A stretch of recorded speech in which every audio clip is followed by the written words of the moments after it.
चलिए आज के इस वीडियो में आपको हम कक्षा 12वीं गणित की जो है प्रश्नावली 3.1 की सवाल बताने वाले हैं, जो कि अध्याय 3 आव्यूह है। और आपको हम बता दें ये नई बुक एनसीईआरटी की है। और आज के इस वीडियो में आपको हम प्रश्नावली 3.1 की सभी सवालों को बताने वाले हैं। और ध्यान दीजिएगा, अगर आपको सभी प्रश्नावली लाइन बाय लाइन चाहिए तो आपको हम डिस्क्रिप्शन में लिंक दे देंगे, वहाँ पर जाकर आप सभी एक्सरसाइज को लाइन बाय लाइन देख सकते हैं। और इंपॉर्टेंट क्वेश्चन का लिंक भी हम डिस्क्रिप्शन में आपको दे देंगे। अब यहाँ पर देखिए, जो पहली सवाल दिया है आव्यूह ए बराबर आव्यूह में आपको दिया है 2 5 19 -7 35 दिया है -2 5/2 12 √3 1 -5 17। और आपको हम थोड़ा बेसिक बता दें, जैसे ये जो लाइन खड़ी है इसको बोलते हैं पंक्ति। जो लाइन खड़ी है उसको क्या बोलते हैं? पंक्ति बोलते हैं। और ये जो बेड़ी लाइन यानी कि तिरछी है इसको हम पंक्ति बोलते हैं। इसको हम क्या बोलते हैं? पंक्ति बोलते हैं। और जो खड़ा है उसको स्तंभ बोलते हैं। स्तंभ जैसे आप देखिए ना, कोई पिलर खड़ा होता है यानी कि स्तंभ खड़ा है, तो जो ये खड़ा है वो होता है स्तंभ। तो ये पहला स्तंभ, ये दूसरा स्तंभ, ये तीसरा स्तंभ और ये चौथा स्तंभ। और ये तिरछा है इसे बोलते हैं पंक्ति। तो ये पहली पंक्ति, ये दूसरी पंक्ति और ये तीसरी पंक्ति है। तो आपके समझ में आ गया होगा, ये जो खड़ा है ये स्तंभ है और जो ये तिरछा है ये आपका यानी कि बेड़ा यानी कि जो है ये आपका पंक्ति है। फिर बोला है के लिए ज्ञात करना है। नंबर 1 हमें क्या चाहिए? आव्यूह की कोटि चाहिए। तो सॉल्व करेंगे। पहला नंबर क्या बोला है, ध्यान सुनिएगा। आव्यूह की कोटि। तो कोटि का जो फार्मूला होता है आप लोग समझिएगा। आव्यूह की कोटि जो होता है ये होता है पंक्ति गुणे स्तंभ। क्या होता है? पंक्ति गुणे स्तंभ। पंक्ति गुणे क्या होता है? स्तंभ होता है। तो इसमें पंक्ति कितना है? तो पंक्ति 1 2 3 पंक्ति है, तो यहाँ पर 3 करेंगे गुणे में। स्तंभ कितना है? तो 1 2 3 4। तो स्तंभ कितना है? 4 है। ये हो गया आपका पहले का आंसर। आव्यूह की कोटि जो है पंक्ति गुणे स्तंभ के रूप में लिखना, जबकि इसका गुणा हमें करने की जरूरत नहीं है, गुणा नहीं करना है। अच्छा, दूसरा नंबर में क्या पूछा है? दूसरे नंबर की बात करें तो बोला है अवयवों की संख्या। तो अवयवों की संख्या निकालने के लिए हमें पंक्ति और स्तंभ का गुणा करना पड़ता है। तो पंक्ति कितनी है? 3 है। स्तंभ कितना है? 4 है। तो पंक्ति कितना है आप देख सकते हैं, 3 पंक्ति है। स्तंभ कितने हैं? 4 हैं। तो इसका गुणा करा दो तो अवयव की संख्या निकल आता है 3 चौक 12, यानी कि टोटल संख्या में कितना हो गया? वो 12 हो गया। कितना हो गया? 12 हो गया। अब तीसरे नंबर में क्या पूछा है? तीसरे नंबर में अवयव क्या बोला है? ध्यान सुनिएगा। अवयव A13। इसका मतलब आप समझिएगा, A13 देखिए पंक्ति गुणे स्तंभ, मतलब जो पहला अंक रहता है वो पंक्ति और जो दूसरा रहता है वो स्तंभ। तो पहली पंक्ति का तीसरा स्तंभ। तो ये पहली पंक्ति, तो पंक्ति पहला ये है। पहली पंक्ति कौन सा है? ऊपर वाला। अच्छा, पहली पंक्ति का तीसरा स्तंभ, तो पहली पंक्ति का ये पहला स्तंभ है, ये दूसरा है, ये तीसरा है। तो पहली पंक्ति का जो तीसरा स्तंभ है ये है, यानी कि 19 है। तो यहाँ पर क्या करेंगे? 19 कर देंगे। फिर उसके बाद A21 बोला है, मतलब दूसरी पंक्ति में आओ और पहले स्तंभ में देखो क्या है। तो दूसरी पंक्ति आपका ये है, पहले ही स्तंभ में कितना है? 35 है। तो यहाँ पर 35 करेंगे। समझिएगा आप लोग ध्यान से। A33 की बात करें तो तीसरी पंक्ति का तीसरा स्तंभ, पंक्ति गुणे स्तंभ आप लोग याद रखना, पंक्ति गुणे स्तंभ। तीसरी पंक्ति का तीसरा वाला, तीसरी पंक्ति का तीसरा वाला। तो तीसरी पंक्ति कौन सा है? ये। तो तीसरा स्तंभ यानी कि तीसरा वाला -5 है। फिर उसके बाद क्या है? A24 है, मतलब दूसरी पंक्ति का चौथा स्तंभ या फिर दूसरी पंक्ति का चौथा वाला। तो दूसरी पंक्ति ये पहली है, दूसरी पंक्ति का चौथा वाला। चौथा कितना है? 12 है, यानी कि चौथा स्तंभ कितना है? 12 है।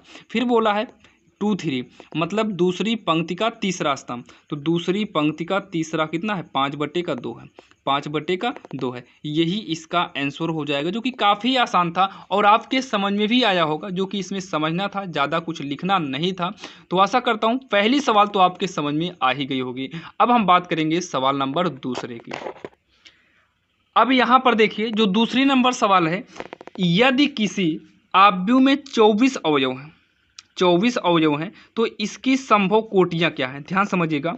आव्यूह में कितना अवयव हैं? 24। तो यहाँ पर लिखेंगे आव्यूह में 24 अवयव हैं, 24 अवयव हैं, तो इनकी संभव कोटियां, इनकी संभव कोटियां, इनकी संभव कोटियां बराबर, यहाँ नीचे हम बराबर कर दिए।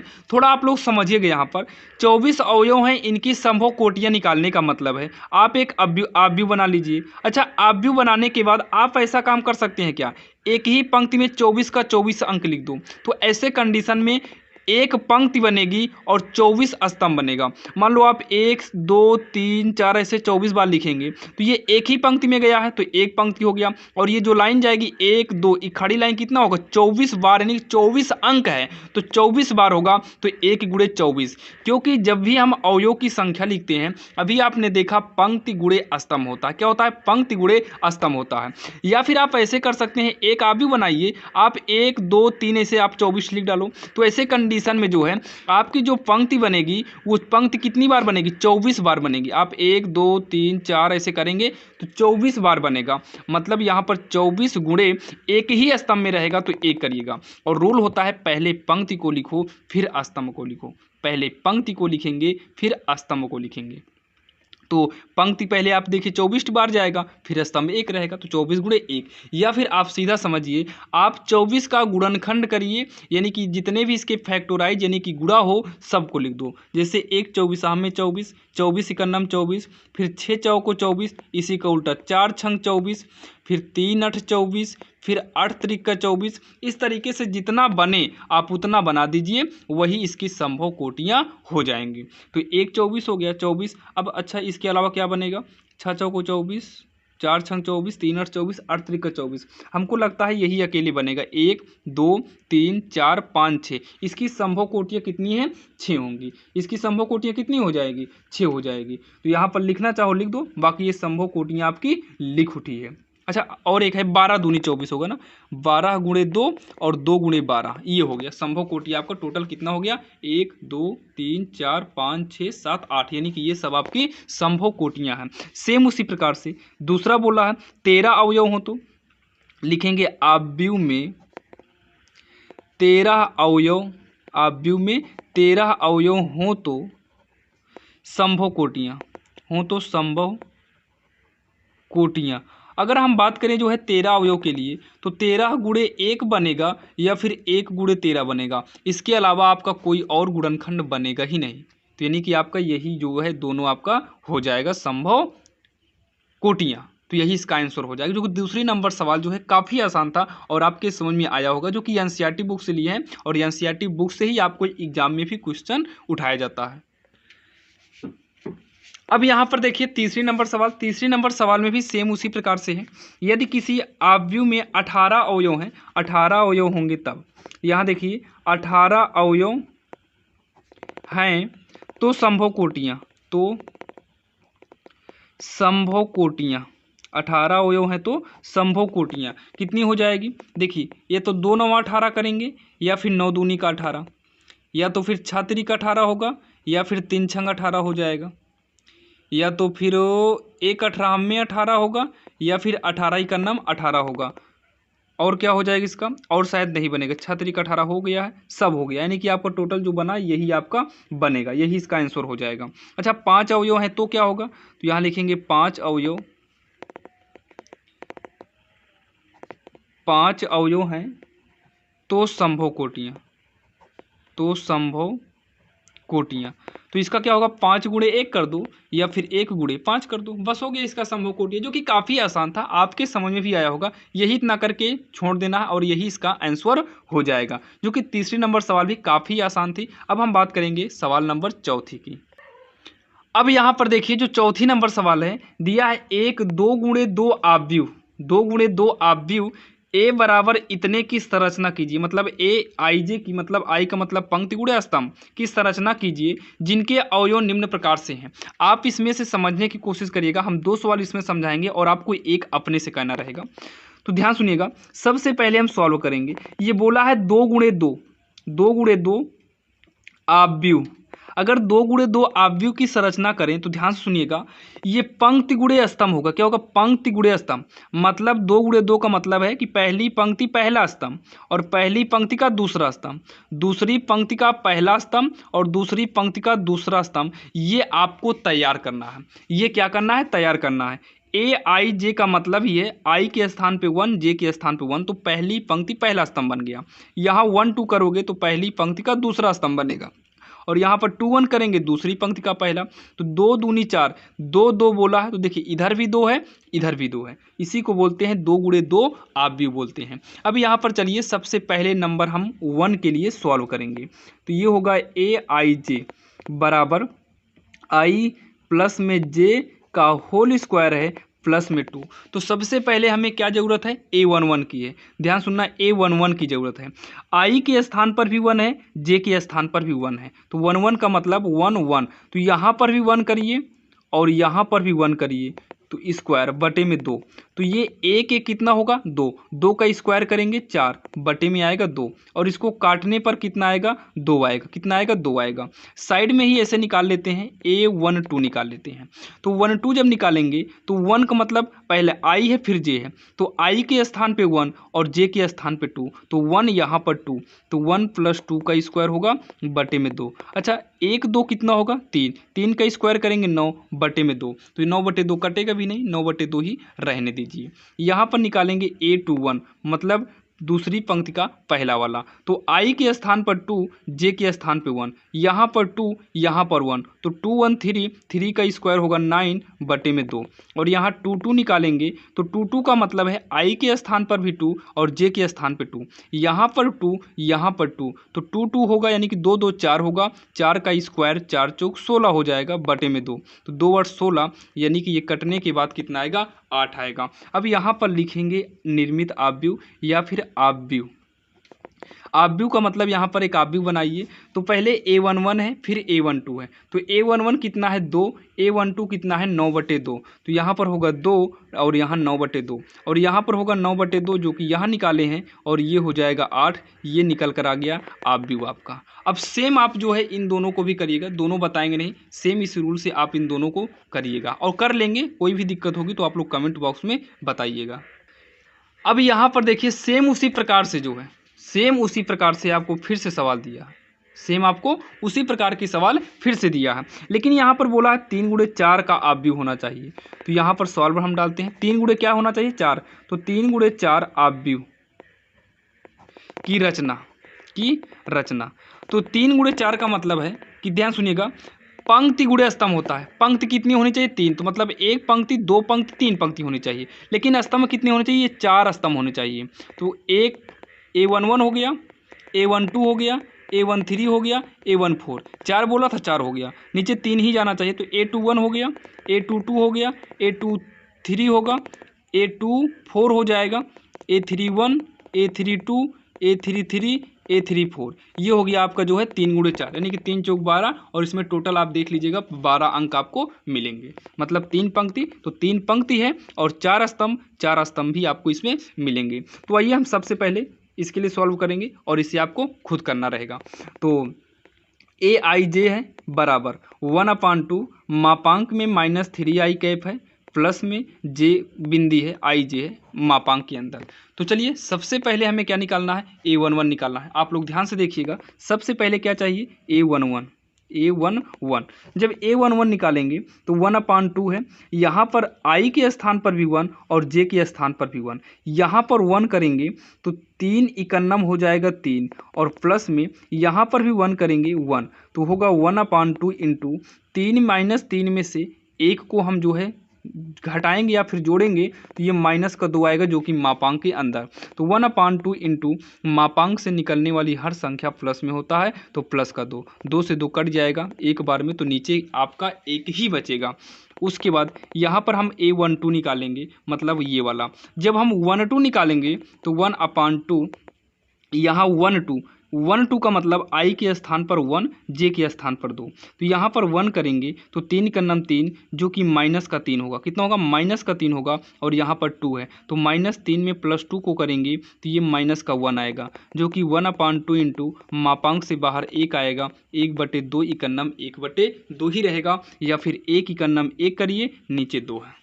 और यहाँ साइड में हम निकालेंगे A13, क्या निकालेंगे A13 निकालेंगे। तो ध्यान से सुनना, आगे 1/2 है माइनस, देखिए A13 का मतलब आई जे होता है, तो आई के स्थान पे 1, जे के स्थान पे 3। आई के स्थान पे 1 करेंगे तो एक तिक्के 3 होगा, और यहाँ पर 3 करेंगे तो ये -3 + 3 ये हो जाएगा 0, जो कि मापांक से बाहर निकलेगा, फिर भी 0 ही रहेगा, और 0 से गुणा कराएंगे तो ये भी आपका 0 हो जाएगा।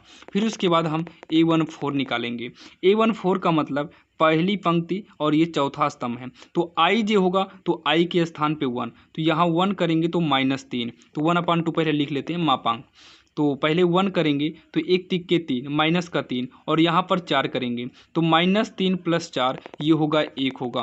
1/2 × 1 तो 1/2 ही आएगा। ध्यान देना, आपको इतना जो है सॉल्व करना आपको आना चाहिए। यहाँ पर जो हम मान रख रहे हैं इस मान को सॉल्व करना आपको डायरेक्ट आना ही चाहिए। इतना तो आप कक्षा 12 में है, इतना तो आप कर ही सकते हैं। अब उसके बाद आप सभी वैल्यू को निकालेंगे।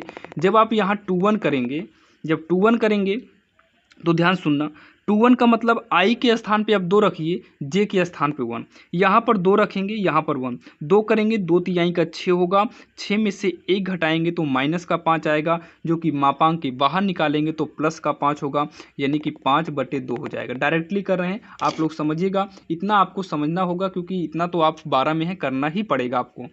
फिर A22 की बात करेंगे तो यहाँ पर 2 करेंगे, 2 तिहाई का 6 होगा, 6 में से 2 घटाएंगे क्योंकि आई जे दोनों 2 है, तो यहाँ पर 2 करेंगे, यहाँ पर भी 2 करेंगे, 2 तिहाई का 6, 6 में से 2 घटाएंगे तो आपका आएगा 4, माइनस का बाहर निकालेंगे तो प्लस का 4 होगा, 4 का आधा कर देंगे तो 2 आएगा, 4 का आधा करेंगे तो कितना आएगा, 2 आएगा। उसी प्रकार हम जब 2 और 3 निकालेंगे तो यहाँ पर 2 करेंगे, यहाँ पर 3, जब यहाँ 2 करेंगे, 2 तिहाई 6, 6 में से 3 घटाएंगे -3, -3 का आधा करेंगे तो 3/2 होगा, और मापांक से निकलने के बाद सब का सब किस में हो जाएगा, प्लस में हो जाएगा। आप इस चीज़ को जरूर ध्यान देना, बाहर निकालने के बाद क्या हो जाएगा, सब का सब प्लस में हो जाएगा। ठीक है, अब उसके बाद इतना करने के बाद आगे जब हम बढ़ेंगे कामा, तो A34 निकालना पड़ेगा, मतलब आई के स्थान पर 3, जे के स्थान पर 4, यहाँ पर 3, यहाँ पर 4, तो 3 3 का 9, 9 में से 4 घटाएंगे -5, बाहर निकलेगा तो 5 का आधा 5/2 हो जाएगा। ठीक, 5 कितना हो जाएगा,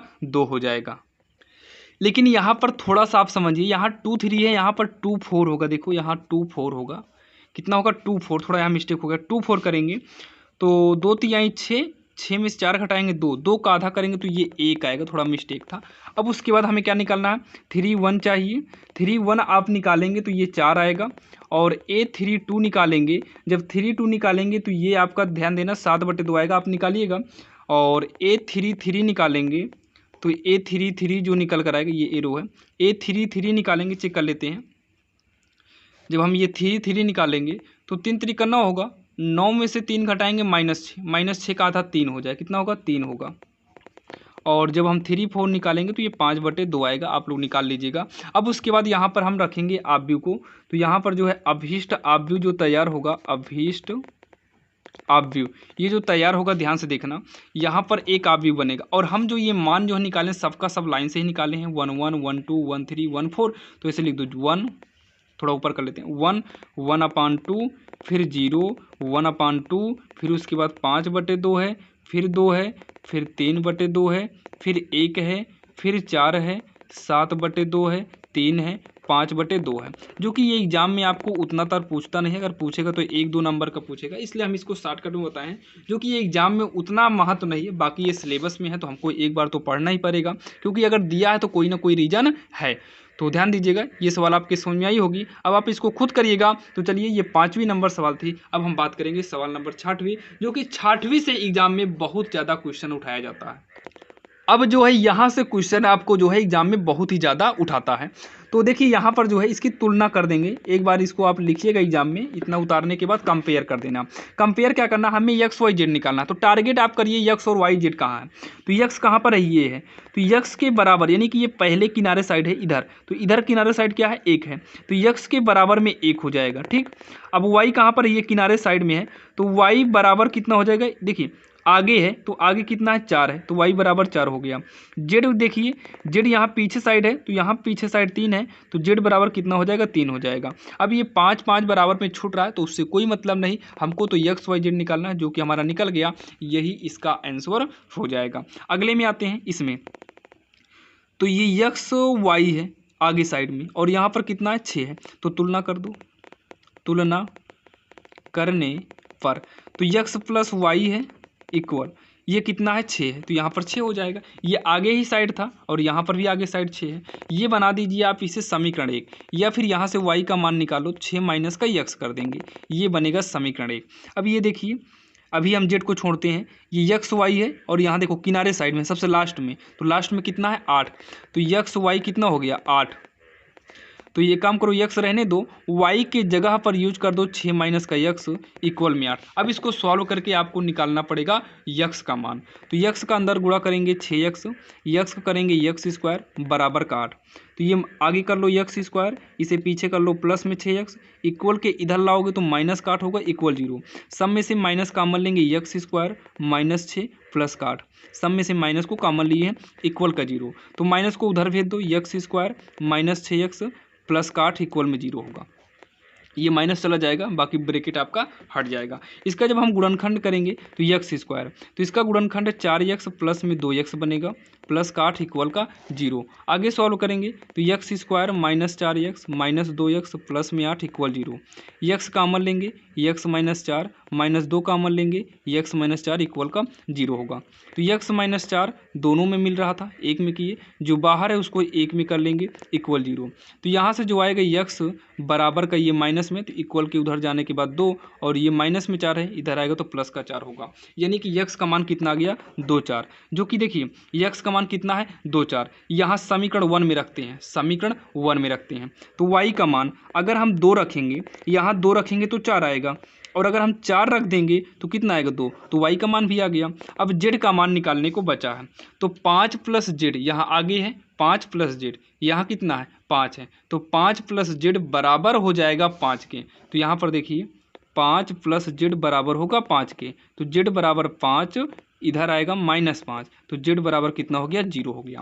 तो यहाँ पर लास्ट में हम लिखेंगे कैसे आता, अगर x बराबर 2 है तो y कितना होगा 4 होगा, और z तो आपका 0 ही रहेगा। अगर x हम 4 करते हैं तो y कितना होगा, अगर 4 करेंगे तो y 2 होगा, और z कितना हो जाएगा 0 हो जाएगा। ये इसका आंसर हो जाएगा, जो कि काफ़ी जो है इंपॉर्टेंट था। ये देखने में इजी था लेकिन काफ़ी लॉन्ग सवाल चली गई। बाकी ध्यान देना, ये भी आपको एग्जाम में 2 ही नंबर तक पूछेगा, यूपी बोर्ड में अगर आप हैं तो, और अगर आप अदर बोर्ड में हैं तो वहाँ पर भी पूछेगा, 2 ही नंबर तक पूछता है, बाकी विकल्प में भी दे देता है। तो आप ध्यान दीजिएगा, इसको एक बार समझ लीजिएगा ताकि दोबारा पढ़ने की ज़रूरत ना पड़े।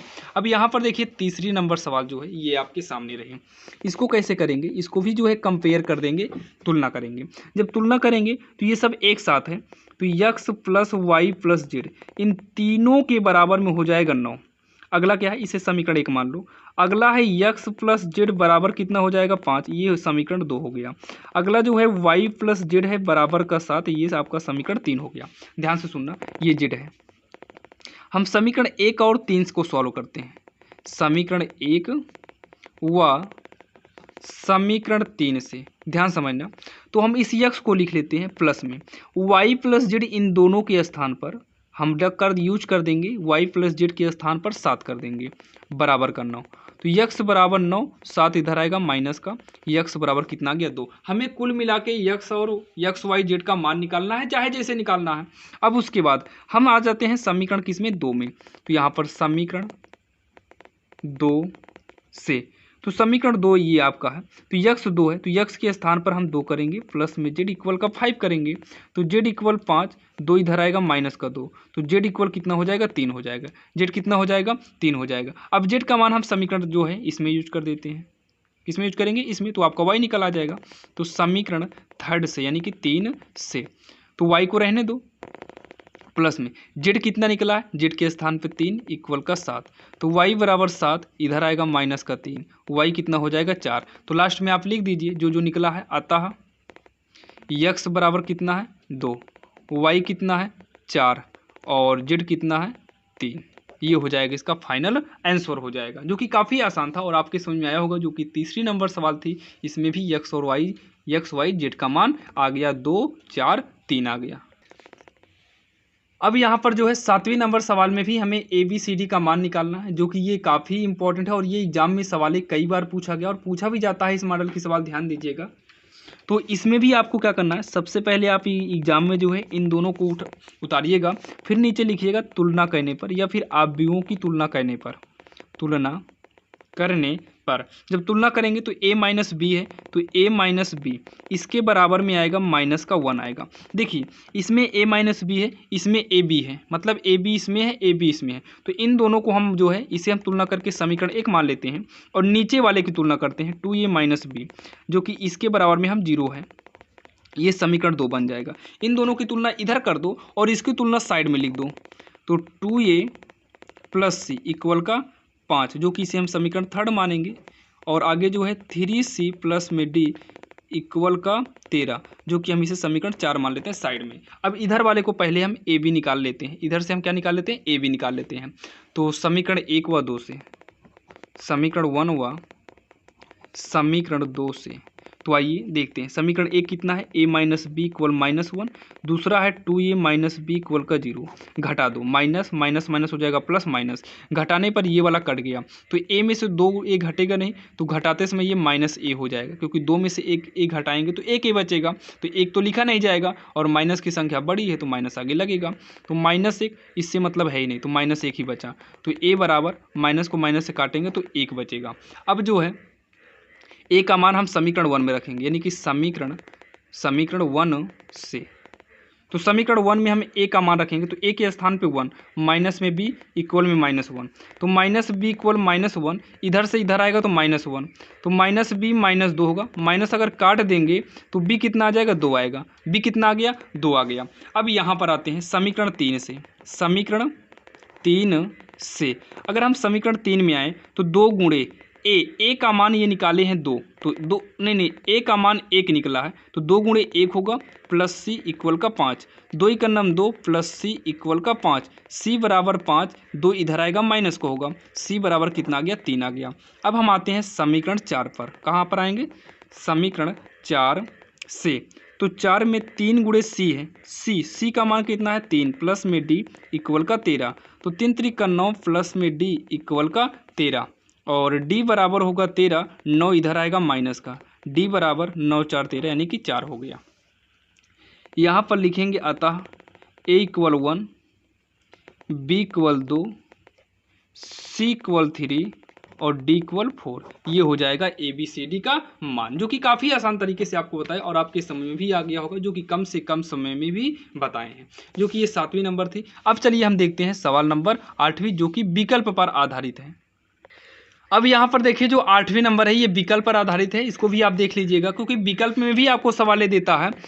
ए बराबर ए आई जे यम गुणे यन एक वर्ग आव्यूह है, मतलब ये वर्ग आव्यूह कब होगा, वर्ग आव्यूह तब होते हैं जैसे ए बराबर में, जैसे मान लो ए बराबर में ए आई जे है और यहाँ पर जैसे 2 गुणे 2 हो गया, तो ये 2 2 बराबर है तो ये पंक्ति गुणे स्तंभ हो जाता है, या फिर 3 गुणे 3 हो तो यानी कि ये दोनों आपस में क्या होने चाहिए, बराबर, तभी आपका जो है वर्ग आव्यूह बनता है। मतलब यहाँ पर जो यम है और यन है, यम यन आपस में क्या होने चाहिए, बराबर, यानी कि ऑप्शन नंबर सी इसका करेक्ट आंसर हो गया, काम खत्म। वर्ग का मतलब क्या होना चाहिए, पंक्ति स्तंभ दोनों बराबर होने चाहिए, मतलब यम यन आपका क्या होना चाहिए, बराबर होना चाहिए। अब यहाँ पर 9वें नंबर में देखिए हमसे यक्स और वाई का मान पूछा है, यक्स निकालना है तो इसकी कंपेयर इससे कर दो, काम खत्म। तो 3x प्लस 7 बराबर कितना हो जाएगा, 0, कंपेयर करेंगे, और विकल्प है तो इसको शॉर्टकट में ऐसे कर लो, 3x प्लस 7 इक्वल 0 करेंगे, तो 3x बराबर 7 इधर आएगा -7, x बराबर -7 पक्षांतर करेंगे 3 बटे में आएगा, ये x का मान हो गया। और y का मान निकालने के लिए यहाँ से कंपेयर कर लो, तो y प्लस 1 इक्वल का 8, तो y 8 इधर आएगा -1, y बराबर कितना हो जाएगा, 7 हो जाएगा, y कितना हो गया 7। देखिए चाहे आप इसकी कंपेयर इससे कराओ, आगे है और ये भी आगे है, ये आगे है ये नीचे आगे ही है, या फिर आप इधर से भी कंपेयर करेंगे तो y का मान 7 और x का मान वही आएगा, क्योंकि उसी हिसाब से ये आव्यूह देता ही है। तो x -7/3 कितना, -7 ही आएगा ना, -7/3 कहीं है नहीं क्या, -7/3 ऑप्शन में तो कहीं है ही नहीं, रुकिए हम बुक में थोड़ा चेक करते हैं। ऑप्शन में जो है -7/3 आपका कहीं होना चाहिए, तो ऑप्शन में कहीं -7/3 नहीं है, अभी रुकिए, अगर ऑप्शन में कहीं नहीं है तो अभी रुकिए, तो जो कि यहाँ पर देखें तो -7/3 ऑप्शन में कहीं x के स्थान पे है ही नहीं, तो y बराबर 7 अगर देखा है तो यहाँ पर भी है यहाँ पर भी है। तो एक काम करिए, अब इसकी कंपेयर एक बार कर लो, इन दोनों की कंपेयर, तो जब इन दोनों की कंपेयर करेंगे तो 2 माइनस का 3x बराबर 4, माइनस 3x बराबर 4, 2 को इधर लाएंगे -2, माइनस 3x बराबर 2 हो जाएगा, x बराबर 2 बटे का -3, तो ये माइनस ऊपर आएगा तो -2/3, -2/3 ये है और y 7, यानी कि ऑप्शन सी इसका करेक्ट आंसर होगा। ध्यान देना, कौन सा ऑप्शन? ऑप्शन सी वाला इसका करेक्ट आंसर हो जाएगा। ध्यान दीजिएगा भाई, इतना ये वाला आपका सही होगा। अब यहाँ नहीं मिला तो यहाँ पर ये मत लिखना ज्ञात करना संभव नहीं, पहले एक बार चेक कर लीजिएगा आगे, तो सी वाला इसका करेक्ट आंसर होगा। अब यहाँ पर देखिए 10वां नंबर, 3 गुणे 3 कोटि के ऐसे अवयवों की कुल कितनी संख्याएं होंगी?